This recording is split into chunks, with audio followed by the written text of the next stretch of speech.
High বন্ধুরা, আমি একটা নতুন ব্লগ নিয়ে চলে এসেছি। দেশ থেকে যারা দেখছো বা দেশের বাইরে থেকে যারা দেখছো তাদের সকলকে রং বেরং 24 চ্যানেলে স্বাগত জানাচ্ছি। দেখো এখানে সকালবেলাতে সব ছেলেরা সব মানে রোদ পোয়ানোর এখন সব মানে একটা কি বলবো, এটা বাহানা।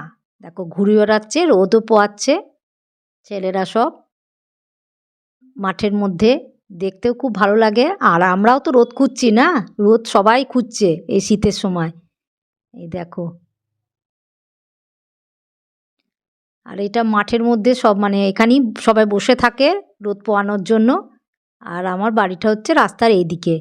এখানে দেখো নতুন নতুন নতুন বিড়ালের কেমন আগমন দেখো। এই দেখো এই বিড়ালটা কোথা থেকে হঠাৎ করে এলো কে জানে, এও এসে এখানে বসলো। এবার একে খেতে দেব। দেখো আমাদের বাড়িতে তো আছে কালটুস, সেটা হচ্ছে কালো আর সাদা, কালোটা বেশি সাদাটা অল্প। এটা আবার উল্টো, এটা হচ্ছে সাদাটা বেশি কালোটা কম। তোমরা যে যে আমার ব্লগটা দেখছো নাম দাও, এর কি নাম হতে পারে। এটা হচ্ছে মিনি মিনি বিড়াল, এত সুন্দর লাগছে দেখতে কি বলবো। আমি ওই জন্য তোমাদের সঙ্গে ব্লগটা করলাম যে শেয়ার করে দিচ্ছি।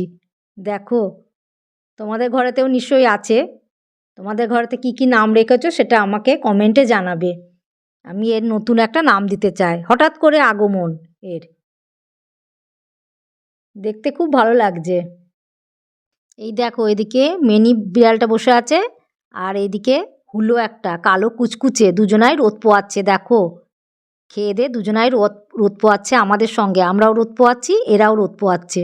আজকে আর অন্য কিছু নিয়ে ব্লগ করলাম না, রান্না বান্না দেখানো হয়নি, একবারে খাবার টেবিলে তোমাদের সঙ্গে কি কি রান্না হলো সেটা শেয়ার করব।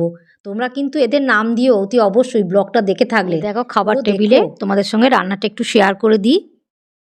দেখো আজকে রান্না হয়েছে, এটা হচ্ছে মেথির শাক বেগুন দিয়ে ভাজা, ভাত, আর এখানে দেখো লাল লাল একদম ঝাল ঝাল খাসির মাংস, একবারে হাড় থেকে ছেড়ে যাচ্ছে, এত সুন্দর সেদ্ধ হয়েছে। লাল লাল খাসির মাংস দিয়ে এবার ভাত খেয়ে নেব। ব্লগটা আমি এই পর্যন্তই রাখছি। ব্লগটাতে আমার লাইক করো, শেয়ার করো, সাবস্ক্রাইব করো। তোমরা ভালো থেকো, সুস্থ থেকো, সাবধানে থেকো। Bye bye. পরে